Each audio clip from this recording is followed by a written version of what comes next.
Well, so I did like a little bit of run of show here, and I'm going to start by introducing myself and then have the group of collectors that were invited to kind of talk about their interest in collecting and how they got into it and how they really look at, you know, their strategy for collecting. And then if you have any additional questions, feel free to pop them into the chat window. Just make sure you're muted along the way so that we don't get a ton of feedback.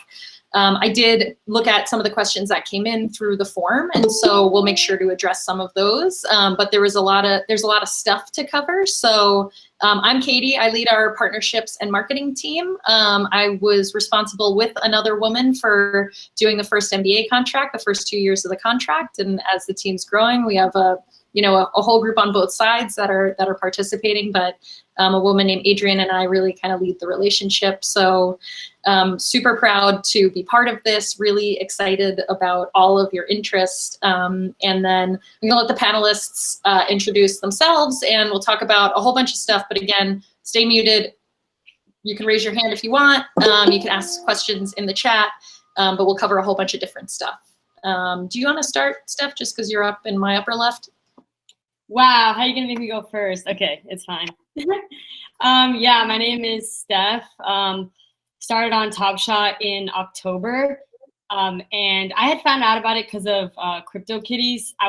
Honestly, I'm not really into Cryptokitties. I just heard about that, and I was like, I remember I had some kitties. I should probably go like check my account. It's been years.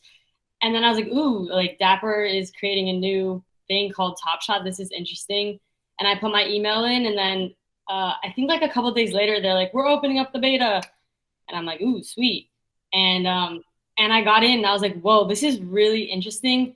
And at the time, Gary Vee, I was like, I really like Gary Vee, and he was pushing like sports cards. And I was like, okay, if he's pushing sports cards, like virtual like moments, like this seems like it's like next level. And so I was like really interested. And so yeah, I got in October, and then I like basically one day later, I told Jen, who's my twin sister, I told her about it as well. That's a good intro, Jen. Yeah, right. That's a good Thanks, Steph. I actually literally just finished filming like a YouTube video about like how I got started in Top Shot. I was gonna like post it after this. So hey, I got some practice saying how I got started. But yeah, like Steph said, she actually introduced me to NBA Top Shot, and we actually used to collect like physical basketball cards when we were like 10. So like we kind of already like were in the space a little bit. But we're just, you know, really into crypto and like the NFT space. And, you know, the fact that Dapper Labs was collaborating with NBA, like we just saw the huge potential in this. And I was like, okay, I definitely have to jump on board, you know, buy as many packs as I can, and, you know, everything while it's still underrated. You know, back in October, there's just a couple thousand users, and it's like great time to buy stuff. Everything was super cheap. And it's just been really fun, you know, watching the market explode and you know, seeing growth and everything. And definitely excited, you know, for the journey of NBA Top Shot and everybody coming into the space. Obviously, there's not, you know, probably not that many females in the space now, but I think there's definitely going to be a lot more. And, you know, the great thing about NBA Top Shot, like, is that it doesn't matter, like, if you're a female or you're male, like, you just have to have some money and you can buy whatever you want, you know. So I think that's the great thing about it. But yeah, and thank you for having me, Katie. Yeah, for sure. And I'm gonna do some basic stuff along the way, just because we're recording this for other people to watch. So when we talk about NFTs, we're talking about a non-fungible token, which is like probably the least sexy way to describe such an awesome collectible, but the word we use anyway.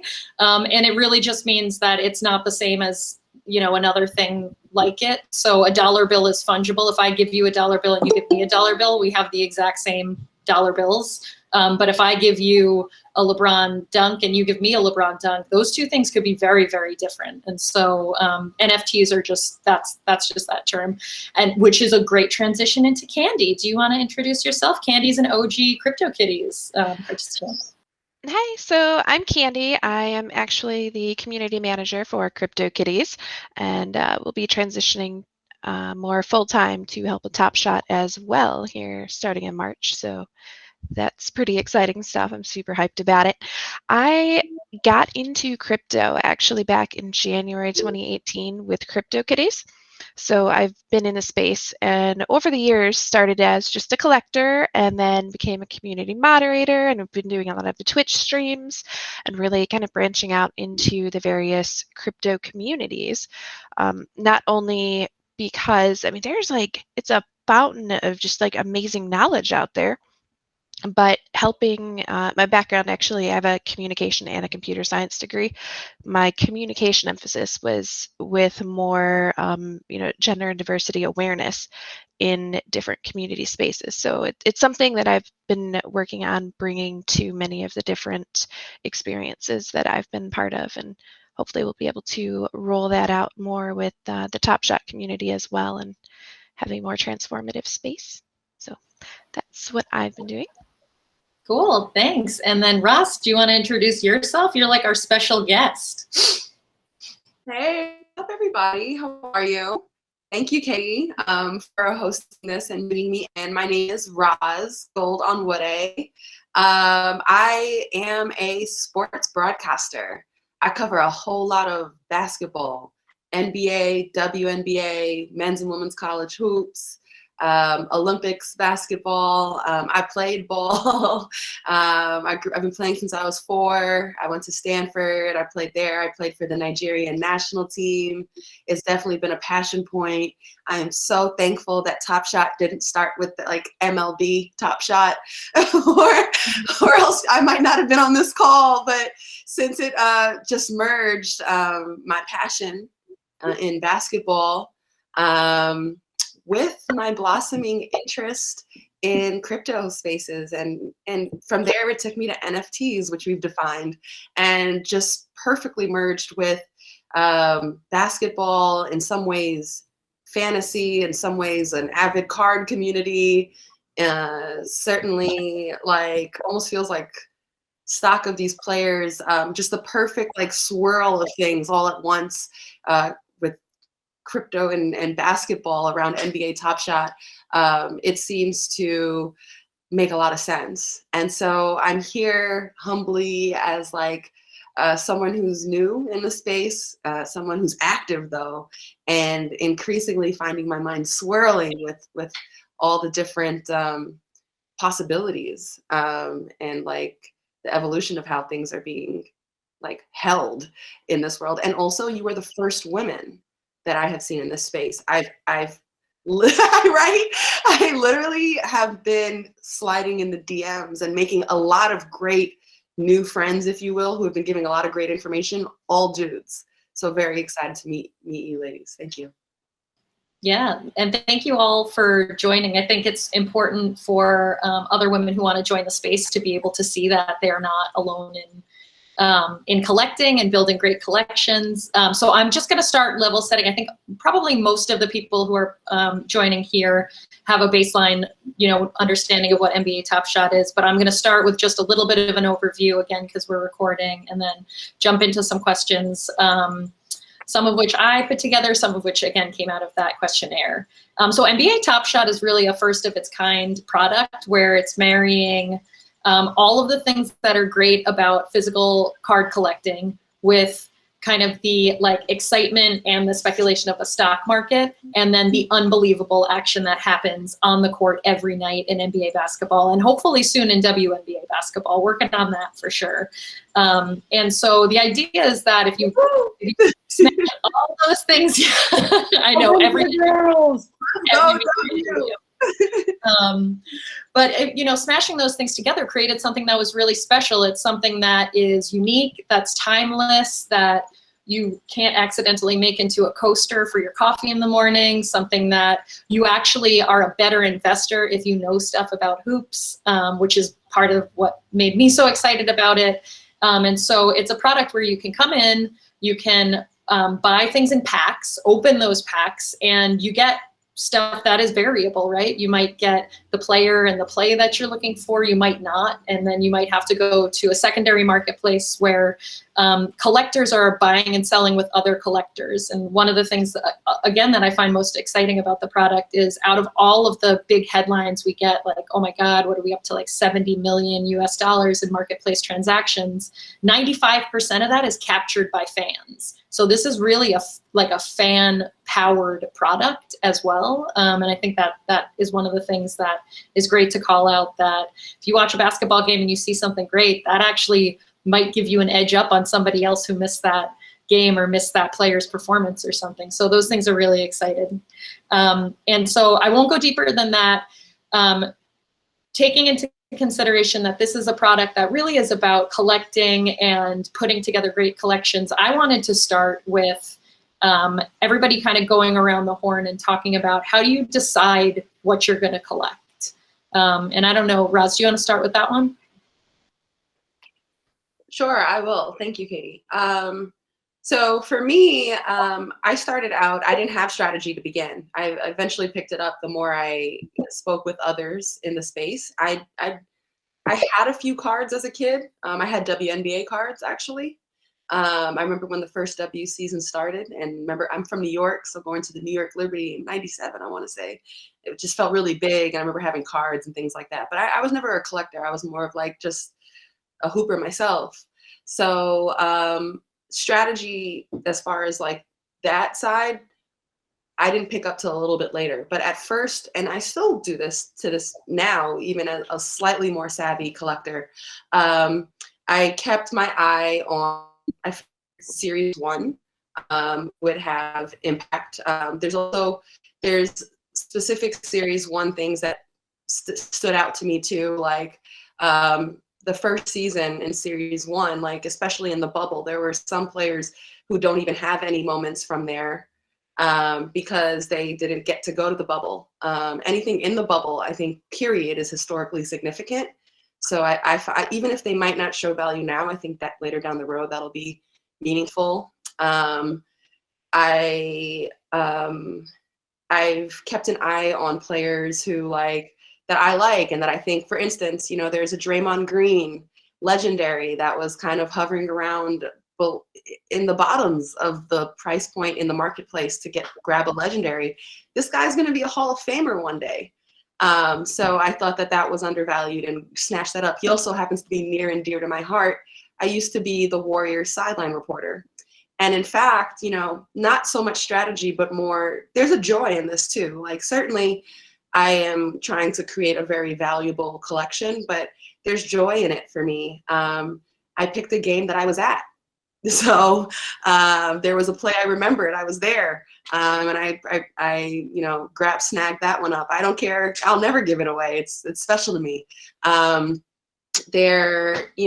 think, there are players with upside like Karis LeVert, where if you are watching his storyline, perhaps he's been missing this season because of he's had a kidney surgery due to cancer. But there's a chance he could come back and be very impactful. And when that happens, it'll feel like a stock rising. And, the Pacers are in position to maybe do something in playoffs. Nothing crazy, but, I think Karis could be of impact. If not this season, next. I'm trying to think of what else. I grabbed right away all rookies in their rookie season. So I know that LaMelo Ball right now has been getting a lot of hype. I grabbed that LaMelo Ball assist as soon as I got on. I wasn't there. Now I'm not really early. Some of you might have been on since like months ago. I got on in January. But I think, and I'm annoyed, like literally if I'd gotten on maybe 4 days before, there were even better deals and opportunities. But that's how quickly this whole thing kind of seemed to skyrocket. So I looked for rookies, and I also looked for firsts. So first assists, first points, first dunks. Debuts, rookie debuts, career highs. I'm from New York. I'm a Knicks fan. So Carmelo's career high in the Garden. Some crazy Knicks fan's going to find that valuable, and maybe I'm that one. Career highs. And I'm still figuring it out past Series 1. after that, I'm still figuring out like what's the methodology for how I build things up. But I go for like joy, favorite players, first career moments, and significant. I also picked a few moments simply because Stephen Curry was in them. Random. But in series 1, Steph doesn't have many moments because he wasn't there for the bubble. He does have a moment before the bubble, but there are some like throwback plays. Like I bought an Andrew Bogut one where it's a young Stephen Curry that I think is either getting the assist out from him for the 3. And it's a fantastic play. I wish I could find a play where there's a Klay Thompson on it. But anyway, I'll keep my eye out until he gets back on the court for real himself. He's out with injury. So for me, I'm a novice to this whole space, but I am very experienced with basketball.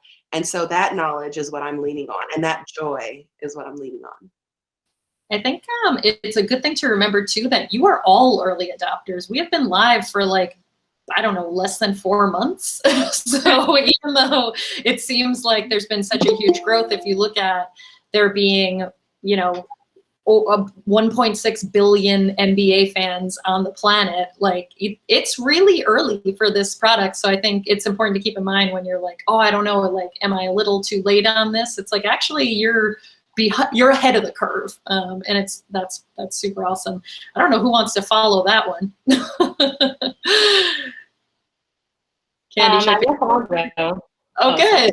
No, please do. Please do. Okay, so so everyone obviously has their own strategy, and you know what, Rosalind, I liked listening to what you said because I actually don't even really know about the players. You know, I don't watch basketball, and so I have like kind of a different strategy. So just like as a preface, back in October, S1 Commons, the floor was like $1 to $2, and you know, nobody was really buying them that much because there was just an abundance of them, and you know, there weren't really that many users, so people weren't really buying the S1 Commons. And then as soon as, you know, they got LE'd and then the influx of users, they just started kind of skyrocketing and going up. And I think like around like January 25th, they peaked at like $25 for the floor. Now currently a couple days ago, they were like $13 at the floor. Currently, I think they're like $16 for the floor prices. And I think they haven't really pumped as much as other stuff for right now. But yeah, it was just kind of crazy because I kind of stepped away in November and December because there wasn't much action going on, and I had just bought a ton of packs in October.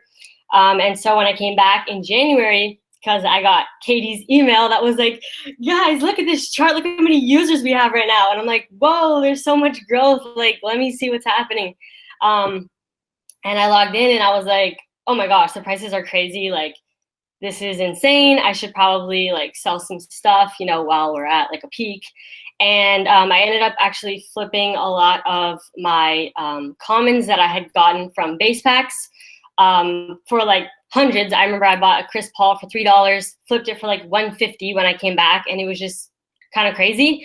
But now currently my strategy is I'm just buying S1 floor moments for like under $15, basically. I'm just like scooping up those deals because I feel like it's super underrated right now. Everyone's like looking at S2 because it's like rookies, you know, and like all these great players, but I feel like people are neglecting S1 and forgetting that it's the first series, and you know, the edition size is a lot smaller than what, you know, the series 2 and any, you know, series in the future is going to be.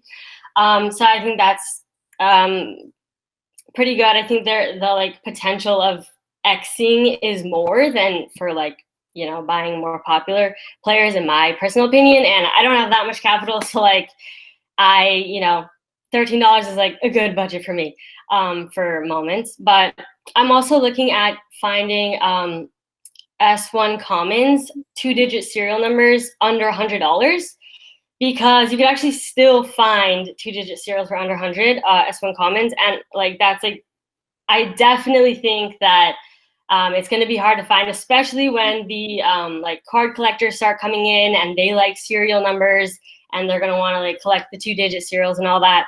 I'm trying to just like get them while they're still a good deal. And then what else was I gonna say? Oh yeah, also for series 2, I've just kind of been getting some commons that are like 4 digits that are like $2, because I know as soon as they start series 3, which obviously that'll be, months, but I think those will at least like 5x, and I could probably sell them for at least $10, which is nice because yeah, that'll be like kind of a good little way to get some more capital. But yeah, that's my strategy currently. And a couple things that you said that I just want to clarify on. So you referenced LE, it got LE'd. So do you want to talk through as a user the difference between the like open sets and the closed sets? Yeah, so basically all of the common cards right now that you see in series 2 that say CC, it means that they might continue to mint more. We don't really know. We don't know when they're just gonna stop minting them. But as soon as they become LE, it just means that they stop minting them, and that's the amount that it's out of. So every new season, everything from the previous season gets LE'd. So everything from series 1 is LE because they're obviously not gonna make any more. And for series 2, the legendaries are LE right off the bat. They're only out of 99. I think they don't want to make them more than that. So the rares are all LE, and then for commons, some of them have been LE'd. So actually, I had scooped up a lot of $2 commons, and then as soon as they got LE'd, that's like the perfect time to sell because people are like, oh my god, they got LE'd, and they like freak out and start like buying them. And so like I was able to sell a bunch of $2 moments for like $12, and now they're like back to like $8, because it's like that initial pump. But yeah, so we don't really know when they're going to LE other players. And I mean, some people might have better insights and some people might actually kind of know, but I don't really know. I just kind of buy $2 moments and hope that they'll get LE soon. But if they don't, then I'll just wait till season 3 and it will eventually be LE'd, and they're not going to stay at $2. So. Yeah, and the way that we do that is that as we introduce new base set moments, we retire old base set moments. So we never have like thousands of base set plays that are open at the same time. And that lets us, vary the content, make sure that we get a good amount of different players involved. I think, we know that we get a lot of headlines for big sales of kind of, the top players that you'd expect, but there's a lot of great action in there.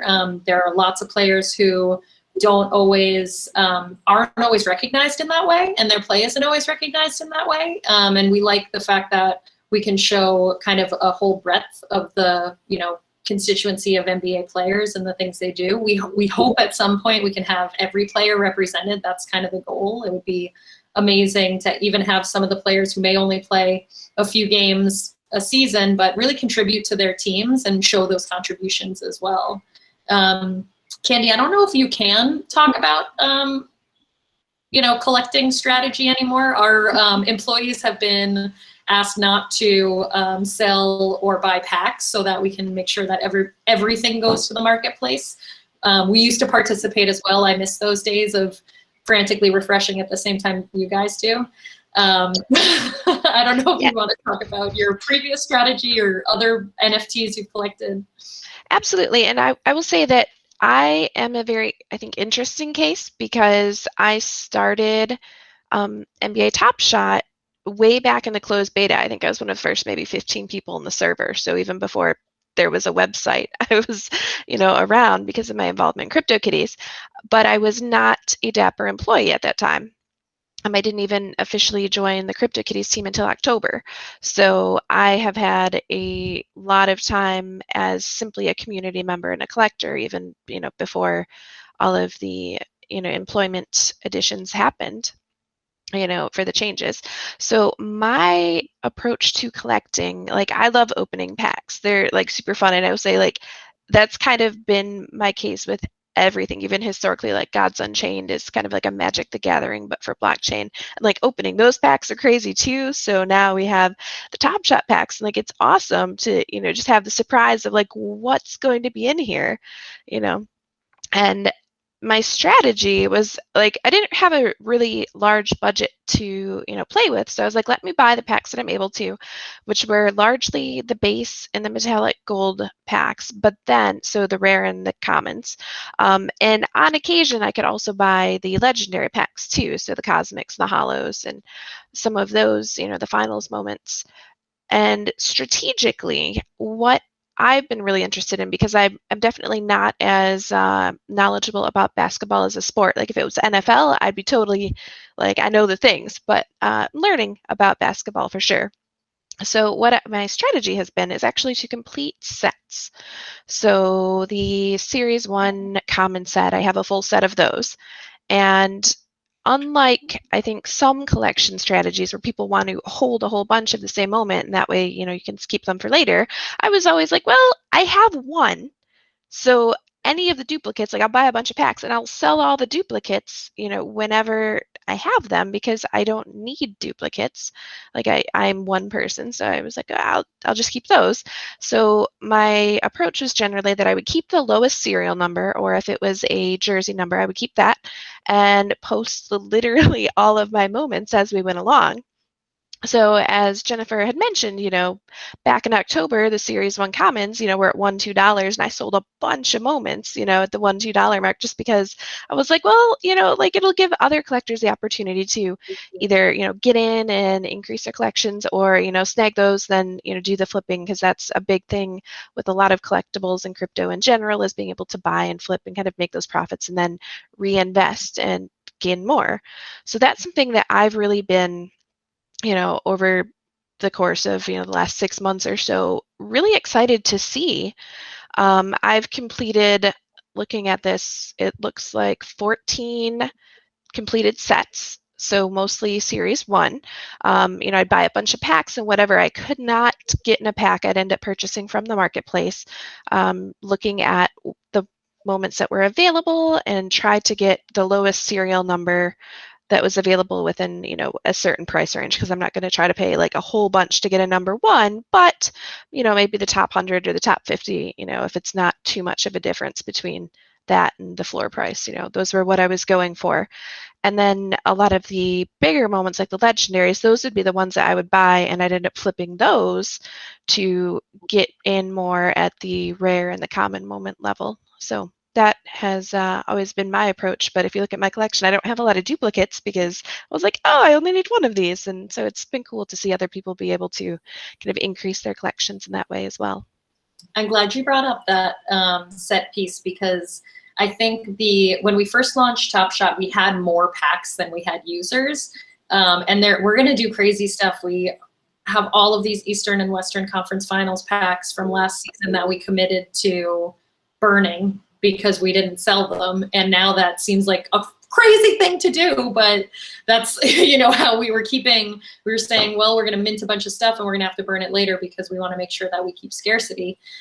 We're in the reverse situation now, where we have like so much interest in it. It's like much harder to go in, and in most cases people are only getting one pack. So I actually had the same strategy as you, Candy, where I was selling stuff in the marketplace just to make it available for other collectors, but we're like not in that environment anymore. And sometimes I look back at the stuff that I sold and I'm like, okay, I did that back then. I actually enjoyed hearing that, but I don't know if this is weird. I haven't been able to get a pack or like purchase one. So I was wondering, was I doing the wrong thing by going in the marketplace? Also, no, so it was way back when I started, like there were far more packs that were available and a whole lot less users on the site. It was even a closed beta, so it was really gated in terms of like who could even access and purchase. But since, the last really 2 months, like the increase in, interested collectors and users on the site has increased. So it's made the demand, much less than the supply, which is why we're seeing people that have not yet been able to purchase packs on the marketplace. So not weird. It's definitely something that, we're encouraging people to, be able to do. And, the team is definitely working toward making packs more available and trying to find ways for more unique collectors to be able to purchase them and experience that. But that's where, kind of the main source for that difference in experience is just being in so very early. Like I was, like I said, here like maybe one of the first 15 people in the server, so it was a totally different time then. Yeah, and I think that our like market economics have gotten really interesting. I'm not going to talk that much about this because Alan's going to watch this and be like, what the hell? But like, you know, base set packs were not supposed to be something that like sold out in a drop in 90 seconds. They were supposed to be like your gateway drug. Like you were supposed to be able to like get in, open a pack. Like Candy said, opening packs is super fun. Like they're supposed to be super plentiful. And we were lucky enough to experience this level of growth, but it meant that there's like growing pains. So for sure you should like, I hope we get back to a day soon where we can just idly open packs. Cause I'd be like doing like business development demos and I'd be like, well, I'm in here, so I'll just buy a couple packs while I'm here. But like, that's how it used to be. Steph, we didn't get you to talk about your thesis for investment or your favorite player collections or whatnot. You want to weigh in on that? Yeah, when I first, similar to Jen, like when I first got in, like Roz was like, I know all about the NBA. I'm at such a huge advantage. I was like, dang it. Cause I don't know anything about the NBA besides like, you know, the basics. So for me, it's like, I look at different things and I think at least where we're at right now in February, there's like really good tools. There's really smart people making some really awesome websites. Like I just found out about evaluate.market. And if you don't know about that, definitely write it down. It's the best. It's like one of the best out there. I think that's completely free to use where it's like, you can really analyze like every single moment. And, you know, before it was kind of like you had to do that on your own and it was kind of hard. But it'll show you, you know, the history throughout all of time. You know, on the marketplace, you can only really see a small amount. But yeah, definitely like using outside tools has been part of my strategy. Intangible.market is another website. That one works really well too. Check your account valuation. But yeah, I only have 2 sets actually completed. I'm not really looking to complete sets. My strategy was more just like seeing the opportunities in the marketplace and just watching it because it is kind of like the stock market where you can just be watching the market and be like, wow, this is interesting. You know, this person bought three moments of this, three of these of this one moment. It pushed up the floor like $100. Like, I wonder if they're going to try to flip or, you know, what are they going to do with it? And also, you know, if you know little things like, you know, clicking for example, when you go to a moment, you click on the serial number, you click the little I button, it'll show you every single person who owns every single serial, even if they're not selling it. So it's kind of like, okay, you know, are strong hands holding this or is it a bunch of weaker hands that are new, you know, where it's like they'll probably end up selling it. It's like stuff like that is important to know. But as far as strategy, I think it depends on your goals. It's kind of like anything in life. Like everyone should have a goal when they get into Top Shot because everyone's gonna be pulling you to different directions. You're like, you should do this, you should do this. And it's really hard if you don't have your own like strategy, you know? So that's my thing is like, unless you want to copy someone else's strategy, like try to come up with your own based off of what your goals are. I love that we're on a Hangout to talk to new participants and you're like, I'm just looking for weak people in the marketplace. I told you I was the evil twin. You are the evil twin. Crying, laughing. I was like, oh wow, this is intense. Oh. It's a solid market strategy though. Like these are the things people need to learn. Yeah, be savage about it. Why you gotta call me out like that? No. This is why I appreciate you, Steph. Like this is good, and these are the things that people need to learn. No, but I think I kind of want to bounce off that really quickly because, like, it's true. Because the thing is, for example, if you look at LaMelo Ball right now, he's going for 1,900. That's the floor. It's a Series 2 common out of 4,000, right? And if you look at the recent transaction histories, you can click on the individual people that are buying these moments. And you can see all right now, it's new users buying these, like the LaMelo at 2K.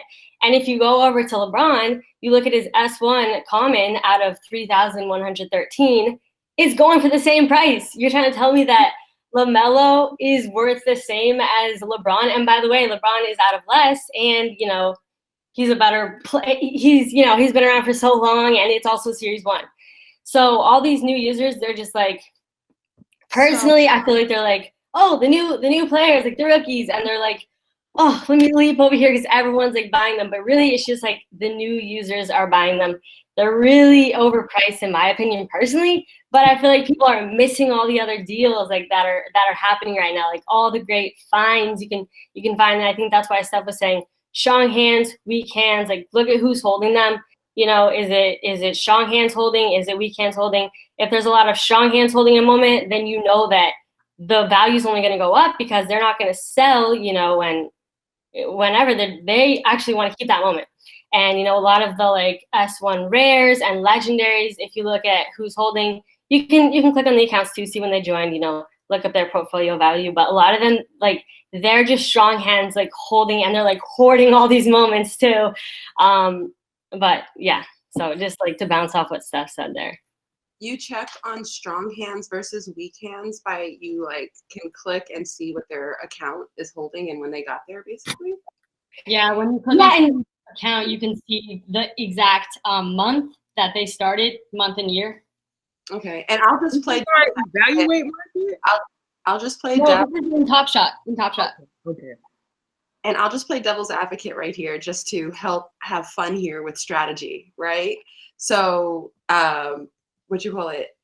I feel like Jennifer, you're far more savvy than me, but from my basketball perspective, I'll say the reason why LaMelo's moment, it's not Series 1, but he wouldn't have had a Series 1. He wasn't playing. And it's also his rookie year in Season 2, just like the rookies of Season 3. That'll be their first moments too. It's also his first assist, which is really important to his storyline. That's what he's really good at. So I think, you know, and he as good as LeBron James, you're absolutely right. But he might be really special, and he could win Rookie of the Year, and he's actually in first place for it. So, like, even if it's not a long-term hold over the course of the season, like right around the time of the rookie awards, if you are looking to flip, could be a time, like when they give postseason awards, could be a time to know that especially if he's about to win it, that's going to be a really big deal then. And perhaps over the course of time to hold on for dear life too. But I'm just here to bring a devil's advocate that the LaMelo Ball assist common Series 2, it's not as important, I think, as anything LeBron does, but it's basketball. It's significant. Yeah, I feel you. You're right. See, like I said, I don't know about the players. I'm just looking at, like, you know, the market and stuff, but I feel you on that. You're totally right. I'm sure he will, you know, even grow more than what he is now. I'm like getting kind of, you know, worried because I'm like, okay, how much more can he X from here? Like, you know what I mean? Like, if LeBron is the same price, like, how much more is he going to go? But I don't know. How about this? I had in the questions that I sent you guys beforehand to prep, I had asked, what's your favorite moment? But rather than that, what is a moment in your collection that you just won't sell, that you're like long on? Oh, I guess I'll go first. I got, back when it was so easy to get packs, like Candy was saying, I got like 10 finals packs for $29 each. And I got like 2 LeBrons from the packs that I had opened. And I definitely want to sell one of them down the road at a certain price point. I have like a goal in mind. But I definitely want to keep one of my like LeBron finals forever, kind of. Well, eventually I guess I'll probably do something with it. But I want to keep like one of them for a very long time. So it's just really cool to me. Like the finals moments to me are like really cool because it's like 2020 finals, you know, 2020 was such an interesting year and everything. And it's like a finals and LeBron. So that's my moment that I like. Nice. Mine is actually not a single moment. I can't think of a single moment, but mine's a set, the Western Conference Finals set, because for some reason that was like, I at the time had absolutely no money, but I was like, I really want to complete this set. And I remember spending $65 on the Anthony Davis moment. And I was like, oh my gosh, like, am I gonna regret this? Like, this is a lot of money.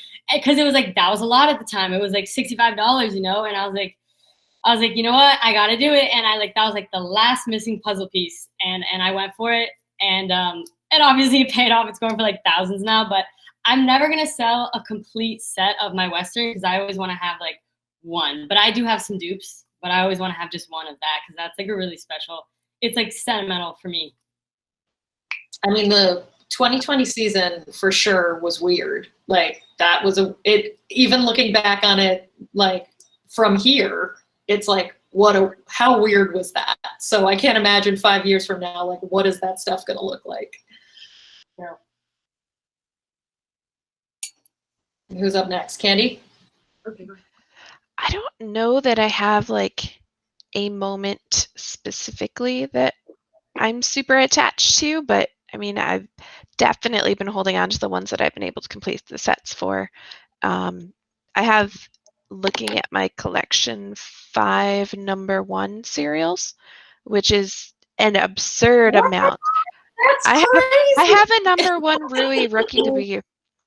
So came out of a pack, which like, I mean, it was like insane to open the packs and like see these things. I ended up actually way back in like the closed beta days, we did the pack breaks, where we'd have 10 people that join and open packs, and I got a #1 Anthony Davis common out of that, which was like, I think there's a video of that somewhere. It was like the first pack break that happened in the community. And so, there are things like that I'm like, I definitely do not want to get rid of these, because not only are they awesome, being the #1 cereal of a thing, but they also are part of the set, either, the common set or the rookie debut sets from Series 1, things that I would have a really hard time replacing, because they are part of a completed thing. So I'm a big completionist. If I can complete something, like, it's probably just going to stay there forever.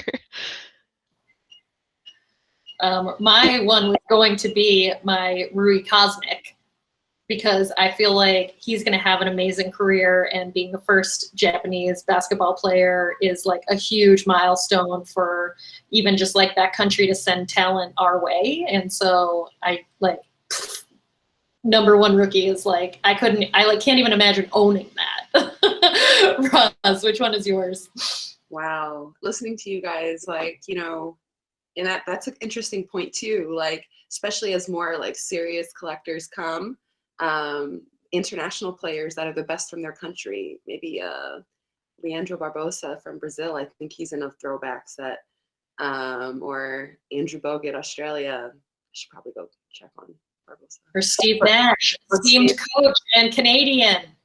Right, like those are interesting thoughts too. But for me, gosh, listening to you guys, I'm like, boy, I wish I had even known enough to get in that early, and how special it is for you guys. I mean, what you're sitting on and what you've been able to experience. I'm happy I'm here. I made it. And I'll just build from where the floor is at now, and live vicariously through some of your stories. But I think for me, I got 2 of the same one. Again, I was the Warriors sideline reporter for a bunch of years and got to be with them through some championship runs. So there was the legendary Draymond that I snagged, but I also got it in common. So the common, I'll definitely keep, and we'll see what happens with the legendary over the course of time. And, and I also think, as a Knicks fan, the Melo career high at the Garden, Melo's going to be a Hall of Famer, and he is the most decorated USA basketball player of all time, I believe. So I think that'll be cool. I don't know, man. I'm still trying to. By the way, do you guys think higher numbers do definitely matter? Like, would you rather have a higher number of a common card or a lower number of like a rare or something? It depends if it's a single digit. Like, if it's a single digit, like, there's only going to be 9 of those. And especially even if it's common, if there's 15,000 of them and there's only 9 of them, that's like, I don't know if someone do the math, but that's like ridiculous.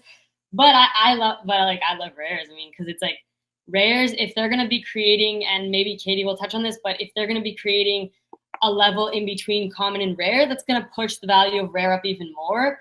And if a lot of people don't know that, it's like, you know, maybe it would be nice to get in before people are like, oh shoot, like now I'm gonna start treating rares kind of like legendaries, and legendaries might be just like kind of way out there, really hard to get.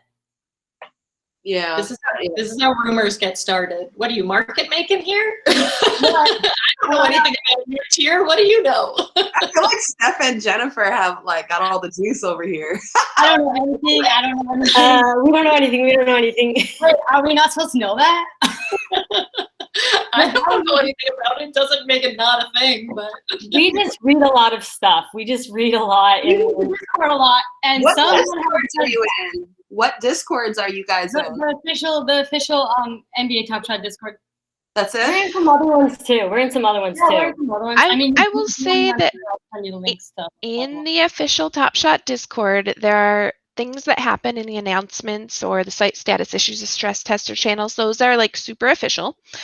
There are also conversations that happen in general chat that might be dapper employees like Alan, who goes out and fields ideas, and he wants to get a pulse check on the community to see how people might feel about a potential thing that may or may not ever be implemented. So those have a very, like, he's been doing this since Cryptokitties days, like with the leaks. Like, this is Alan being Alan. And like, you know, it's important to understand your community and what people want, but then sometimes those get taken out of context. So while I know nothing about, you know, what you're talking about with the tiers, and I like have no information either, I'm kind of like Katie, where I'm in the dark. I didn't see the conversation, but I know that this is a very common thing where there's, you know, these conversations, dialogues, trying to understand how people feel, and then they may or may not end up actually making it into the game. So that's important. Classic Alan. And I love him. He keeps things spicy, that's for sure. We'll just edit this part out later. No, he can see it. Like, let me tell you how much we DM, and I'm like, what happened? So, yeah, it's okay. you know. I'm going to jump in to answer a question that we got in the form thing that I sent out, just on and maybe everyone is aware of this, but again, it's being recorded, so let's get everything on record. So someone asked, what is the actual thing? Like, what is the asset? And so the token itself is a lot of things, and the collectible itself is a lot of things. It's a smart contract, which is the blockchain-y piece, and that governs all of the stuff that you know, we've talked about, where the serial numbers are, you can be sure the serial number you have, you can be sure the number that are going to be printed. Once we stop printing and it becomes limited edition, it's like breaking the key off in the lock. We never make any more of that. So that, like, that's the piece of code that sits under it that governs all of the information. We also put a whole bunch of data on chain from like the box score and player information, and that comes from Sport Radar, which is the official data provider of the NBA. And that just means that in the future, people can build stuff on top of this. And so when you look at things like intangible markets, they're looking at on-chain data and they're surfacing it so that it's easier to digest and normal people can kind of look at it. You don't need to have an engineering degree to be able to tap into that data. But the same thing could be for the game data. Somebody could build, and I think we've seen a couple of you know, first efforts at like a fantasy game that's built where you use your moments in that game, and the data under it is kind of how you determine if you're winning or losing. So it's that smart contract, it's that data that's being piped in, it's all of those like heroic images. I'm glad you brought up Team USA, Ross, because there's this like amazing photo of Melo in the like olive wreath head thing, and he's just like standing, basically like getting ready to receive his medal. It's like one of my favorite sports photos of all time. But like those kind of moments captured in photo are amazing as well. And so it's the video piece of it is awesome, right? You get to see the great thing that happened on the court, but there's also this like kind of iconic visual that goes with it as well. And all of those things make up the moment. And then we wrap it into that cube that our creative team designed, and looks amazing, and has, you know, the game information, it has the serial information, and has that sticker. I don't know if anybody has looked at the bottom of the cube, but the bottom of the cube is kind of like, almost like the official tag, like you'd get on an official jersey. It's got all the, it's like, proves it's official. It's got all of like the stamps from the MBA and the MBPA, and all of those things together is what makes up the collectible. I think that a lot of times when people talk about Top Shots, they talk about either the player or the video, and it's really so much more than that. It's all of these different pieces. So just answering that question in the middle there. And then I think we kind of answered most of the stuff that was asked along the way. Did anybody on the call want to ask any other questions? Is there anything else we can answer that maybe we didn't, about strategy or about, you know, Roz's sign line reporting, which is super fun and I could listen to all day. What do y'all want to know?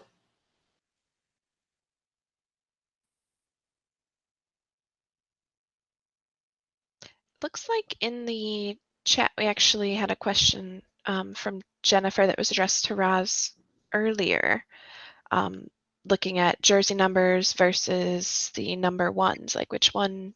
Jenna? Oh, Hi. yes, Jenna. There you go. Hi, you guys. Go for it, Jenna. Hi. Okay, so Roz, I'm super impressed by you. All you ladies are great, but I'm super impressed by Roz, and I want your input here. Do you think long term, obviously you know 23 in basketball is royalty. Do you think long term the number one moment of a LeBron or a number 23 moment of LeBron will be more valuable? Don't you think LeBron will come and want that number 23, or do you think he's going to want that number one? Unmute myself. Well, I bet you LeBron could have both if he wanted. But you know, it's funny. I've been speaking with other collectors who I slid into their DMs or met on Discord or something, and I was asking about the numerology and all this and that. And somebody had broke it down and used LeBron as an example, and they were like, "Man, I wouldn't be surprised if like 123, maybe 23 had value." Like, you know, all these different types of numbers. And obviously, I think the last card on it, I'm not really sure what the answer is to that. But I will say this, that I will still say for, even though I feel like I'm ages behind on catching this, I really regret not being on this earlier. I probably could have eaten up if I was here earlier and caught some really nice opportunities. But the majority of my group chats, my friends, things like that, like people who are hardcore NBA people, still haven't even fully heard about the space, or maybe they've heard whisperings of somebody bought a moment for $100,000, but they don't really know. And I actually speak with the NBA players at times, and some are aware, some aren't still. And there is some, I was always curious, when would be the moment when we start to see NBA players like trying to grab their moments. And I think, is it true, Katie, that Bogdanovich grabbed his own moment? And is that true, Katie? He got a bunch of great stuff. He sold a couple things in the marketplace too. Yeah, I think as it becomes more even more popular than it already is exploding with, the players have a lot of capital, and I imagine and once they see that there's value in it, I would not be surprised to see players grabbing the most important moments of their career, or the highest value ones. But to answer your question, I don't know. And I would actually lean maybe towards Steph or Jennifer or Candy here on if they think 1 or 23 would be more valuable. Y'all are more savvy in the space, I guess. We're not allowed to say anything anymore. Honestly, there is a lot of controversy around that. I've seen people argue about it, like what is more valuable, and it's like some people are like jersey numbers, people are like number one, and I honestly don't know. I'm like, I really don't know. I feel like they're both really, really valuable. Like the likelihood of you being able to get both is really slim as well. So it's like, if you can get one, go for it. But I I honestly, personally don't know. I think we're in a little bit of a weird place with the supply and demand where things like, again, base packs, which should be accessible, aren't quite as accessible as they should be. But I think one of the things you brought up there is interesting to me, that athletes could get into this and actually have like a nice little side hustle just based on their participation. And whether that's them, collecting to keep their own moments, and then maybe doing some other stuff to like have a little bit of a marketplace. If you think about like somebody pays you however many dollars to tweet something, they just send you a piece of copy, you post it, whatever, maybe you don't care that much about it. This is an opportunity to actually do that without having to shill for somebody else, which is interesting, I think. A lot of times players have partnerships that they actually believe in, but a lot of times they don't. But I think their own play is something they could really believe in. So maybe that'll become something one day. I don't know if you have thoughts on that. Yeah, especially the idea of, let's say you were a big Victor Oladipo fan, or who else? Julius Randle fan, let's say that. And Julius Randle had an account and he held his own moments. Wouldn't there be added value if you could buy it from Julius Randle? I'm going to pay CJ McCollum so much money for his own moments in the future. Like I already am. I just might as well fill my Dapper credit up, because CJ's been like tweeting about crypto, and as soon as he's so going to spend so much money on him. It's funny, and I've been noticing that, like, so CJ McCollum, he plays for the Portland Trail Blazers. I saw Baron Davis has been tweeting about Bitcoin. He's calling himself Bitcoin Baron. I was like, look at all you guys.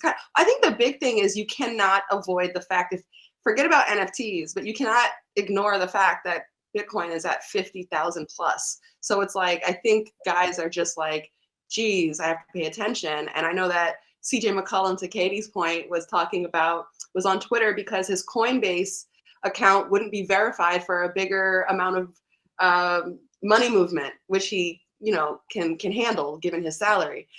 And so actually, I think somebody within the Top Shot community, I see him often, a guy, Drew Austin, I think tweeted at him, he was like, you got to get on Top Shot.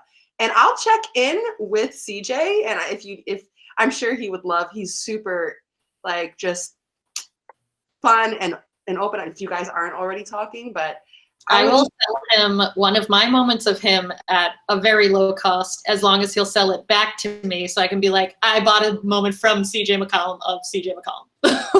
It's a lot of his own wine. He makes his own wine too. I saw that. Okay, cool. Well, we more than filled an hour here, I think. And I want to thank everybody for participating and everybody who showed up. It's so great to see your friendly faces. And thanks for taking part in something that maybe is a little more intimate than a stream. But I think we'd love to do more highlighting of people who are collectors in the community. And so we'll keep an eye on making sure that people can see it to be it, and making sure that we keep growing female participation in the marketplace. I'm going to find you all. I already followed you, Roz. All right, I'll follow back. And thank you, Katie, for holding this. Thank you, guys. Yeah, for sure. Don't forget, check out the Discord channel, and we're all on Twitter, so you can find us there.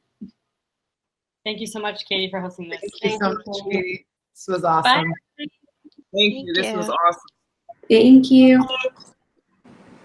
Bye. Thank you.